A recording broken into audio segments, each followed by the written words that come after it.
So foundational Black American talking points are finally starting to make their rounds through the public lexicon. You have political analysts such as Tucker Carlson, along with James Fishback, speaking on FBA and acknowledging our Tether terminology, understanding our plight, and somewhat agreeing with our stance. So they were speaking on Republican Senator Byron Donalds out of Florida and his half-baked ass representation of foundational Black Americans, understanding when we say he does not speak for us, he doesn't represent us, he's not a part of us. He's a Johnny-come-lately. He doesn't understand the plight and what we went through. For some reason, he doesn't understand the nuances of what we've been through and understanding why he should mind his business and stay in his own lane and stop speaking up for people that he do not represent and do not want you to represent them. Which is actually quite interesting because I got a call from the Foundational Black American Society here in Florida who reminded me that Byron's mother is Jamaican, he is Panamanian, and they found it quite insulting in their words that he would try to claim victimhood of slavery, not a single descendant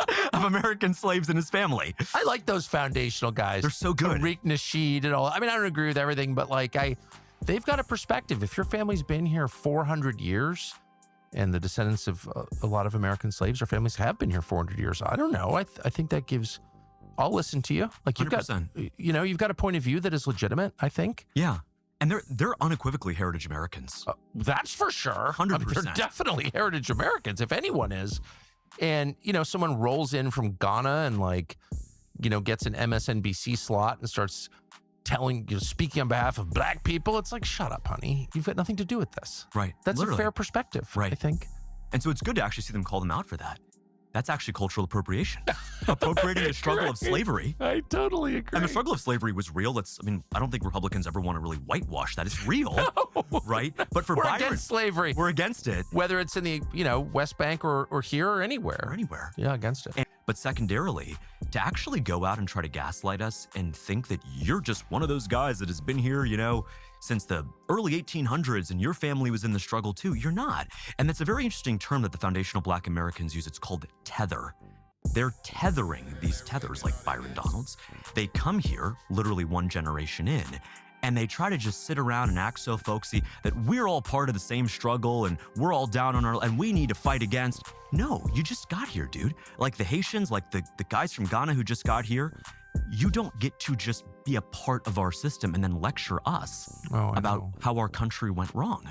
This man is the living embodiment of the word tether. He literally is part Panamanian, part Jamaican. The nigga just came here 2 days ago. Not literally, but in the sense of what we fighting for and how we smashing on what we smashing for, which is reparations. This man literally comes in this country, benefiting off of what our ancestors fought for, and then speaking to us as if we're just failing to understand the concept of how to really make it in America. Like we literally didn't build this country. How are you gonna tell us about what we have going on like you live in our situation? Senator Byron Donalds really needs to just sit back and shut the hell up when it comes to speaking on foundational Black Americans, because it's really getting tired at this point. Don't get mad at me, nigga. I'm here telling the truth. I don't know who voted you in and who's keeping you in there, but Florida, y'all gotta get this biscuit head ass nigga up out of there. So Tucker Carlson and James Fishback also had this weird correlation speaking on FBA, saying that we're somewhat heritage Americans. And to be honest with you, I know what that heritage American thing is all about. And you white supremacists, y'all can keep that. We ain't no heritage Americans. I understand your plight and I understand the comparison, but no, this FBA around here. And this in no way am I big up in Tucker Carlson, because we all know Tucker Carlson is a light bulb head ass white supremacist. We already know what time he on. It's just understanding the position that this man is in, speaking on said situations involving FBA, letting you tethers know this ain't no online hate group. This ain't no CIA op. This ain't no just on TikTok, just a group of niggas that's mad and only worried about race. No, this is serious. We standing on business. This ain't no picnic, bitch. Foundational Black Americans are telling y'all delineation is a thing. We're on our own time because what y'all been doing is not representing us in a good light. Y'all muddying the waters. Y'all getting in the way. We have to eventually put a stop to this. And that's exactly what we're doing right now. I really find it funny how all you tethers and online trolls love to come at foundational Black Americans talking cash shit to us, and actually comparing us to the Ku Klux Klan is freaking diabolical. This is going to drive some people crazy, but there is no such thing as foundational Black American. What? because from the start, Black people in the United States came from different African regions, and the label foundational Black American divides more than it actually builds, which we see it online all the time.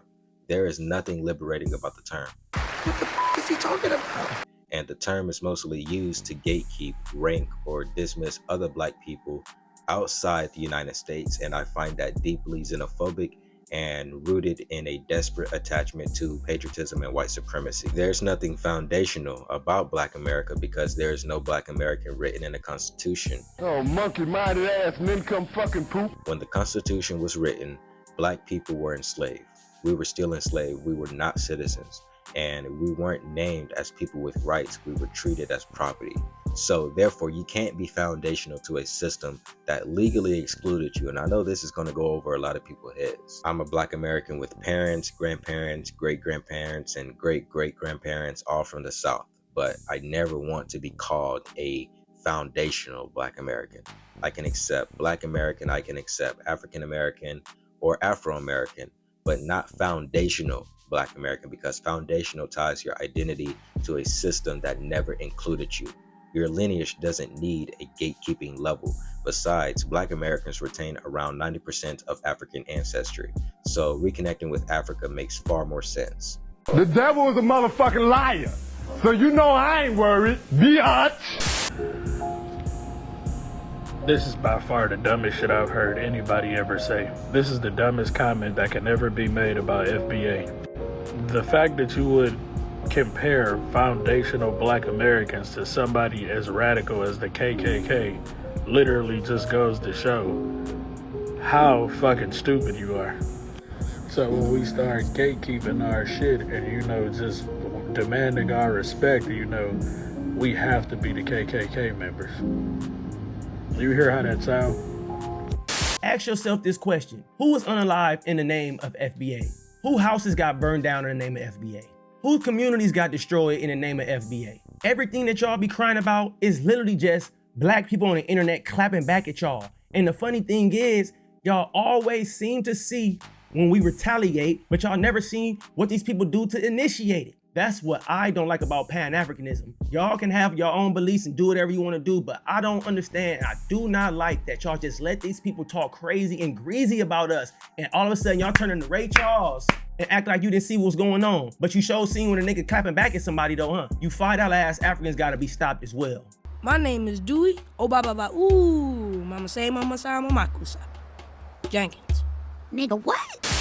So apparently there's a Pan-Africanist who started a petition that is trying to get Tariq Nasheed banned from social media. And they also want to get pretty much anybody who labels themselves as an FBA banned from social media. Your dad and I spoke last week. I know he's been busy, but we're asking the community at large, the Christian community, Muslim community, take a stand on Tariq Nasheed. He's the leader of the FBA. And he has, it's almost like a cult. Your dad and I were talking. He's saying really, he's saying really horrible things about African and Caribbean people. Things you couldn't imagine Charlie Kirk would say, or the most racist, the Ku Klux Klan people saying. And they encourage everybody to vote for Trump. He's anti-Democrat. He talks about the Congressional Black Caucus. He's come with a name for, African people and Caribbean. Cut that bitch off. Next caller. Basically saying that FBAs say horrible things about Caribbeans and Africans, and that we are compared to the KKK. This is the second time I've heard somebody say that the FBA is just like the KKK. Now, what I don't understand is, if the FBA, Foundational Black American, because it's literally just a title, that's all it is, not a group. Tariq Nasheed is not a leader of a group. He's just a person that labels himself as such. If we're so much like the KKK, then where is the news reports of any terrorist or bombing attacks happening in the name of FBA? How many people have been terrorized? How many people have been unalived in the name of FBA? How many people have been hurt? Zero, selch, nada. Not one person has been hurt in the name of FBA. Delineation is a real thing and it's finally gaining traction. A lot of y'all like to have this weird ass talking point of, you niggas look just like us. When the police pull us over, they can't tell if it's me or you. Nigga, they can tell. Just like we can tell, they can tell too. She's telling him like his name ain't real, but they still get his ID. Look at this shit, y'all. Stop! Oh my God! Yeah, the fuck go! I'm trying to force this man and let y'all take him somewhere. Y'all stop it! Y'all stop it! And y'all like to act like y'all don't understand our plight and understand why we are delineated and understand the necessity for a delineation movement in the first place. Y'all say y'all don't agree with it, but in the same note, you speak on how you understand why we delineated. What's your views on Tariq Nasheed? Because he's got this thing called Foundational Black American. Yeah. What is that about? Because I feel like that's pure division, if I'm not gonna. It is. But I get it. I don't agree with it, but I get it. This is what it is. There were too many black people from outside Africa, from outside America, going to America and playing the ass. And what it is African Americans spotted this and spotted that there's a consistent pattern. Black Caribbeans, black people from Africa going to America and being the ass. And what the FBA agenda is putting up a wall and saying, no, you guys can't be a part of this if you're going to be on that, raccoon train. When you say playing the ass, what? Because from what I know, a lot of Africans, a lot of Caribbeans who go there, academically, they're surpassing them. And also business-wise, they're surpassing them. So who was playing the ass? When they then use that to say, well, that means that you African Americans are lazy. Do you see? Yes. And then being on some right-wing conservatism, let's throw African Americans under the bus. That is true. Let's pretend that Jim Crow didn't happen, redlining didn't happen, breaking up of African American business districts, breaking up of African American families. The COINTELPRO didn't happen, the Iran Contras and then moving drugs into the black community didn't happen. Yeah, and there's a whole list of things continuing right up until now that the American government has done to African Americans. And so for those black people recently arrived from outside America, you all didn't face any of that. So of course you're going to be doing better than African Americans. Duh. Yeah. But not all of them can be affected by this. There's always got to be certain people who rise above it regardless of what the situation is. It's just the natural nature thing. Weeds grow through gardens, you name it. Why do you think it is that a country like Jamaica or Africa, where they too have had their deprivations, had their colonialism, had their slavery, why do they go somewhere and tend to excel amongst people who also have gone through it?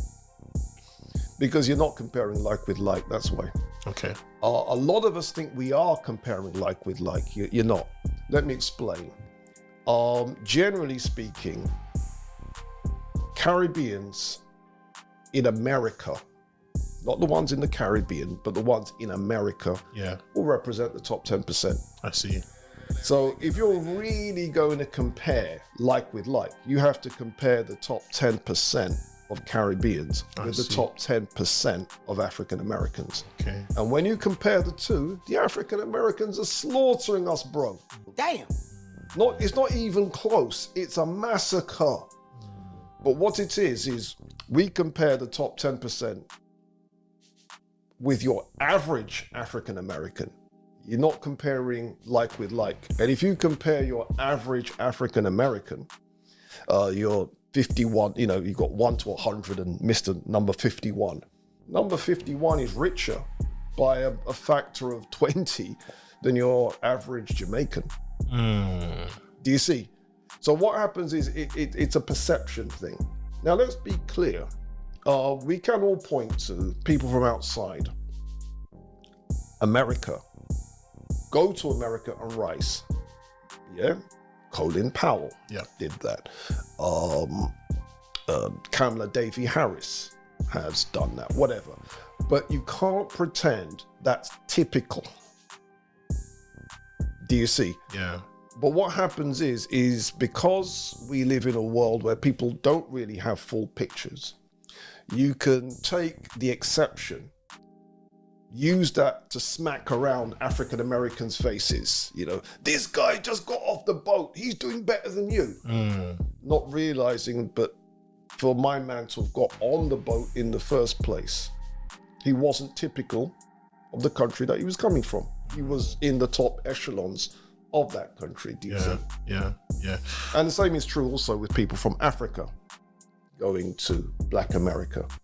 So if we're going to compare the top 10%, let's compare the top 10%. And when we do that, African Americans are slaughtering us. You even have your own people explaining to you why foundational Black Americans are delineated and the literal need for it, even though he low-key didn't agree with it, which I don't understand. It's a weird phenomenon in its own because it sounds kind of haterish and parasitic. And if you don't understand after watching this clip, that's just on you. You want to play dumb? Nigga, be dumb. And you need to stay off that crack, man. Get out. So to the FBA family, what we doing is working. Keep smashing on these people. They act like they left their watch at home, so you continue to let them know what time it is. I lost my daddy's watch. Then fuck that cheap ass watch. Delineation today, delineation tomorrow, delineation forever. But don't forget to hit that like button, comment, subscribe to the channel. Let me know how you feel in the comments, man. I'll let you on the next one.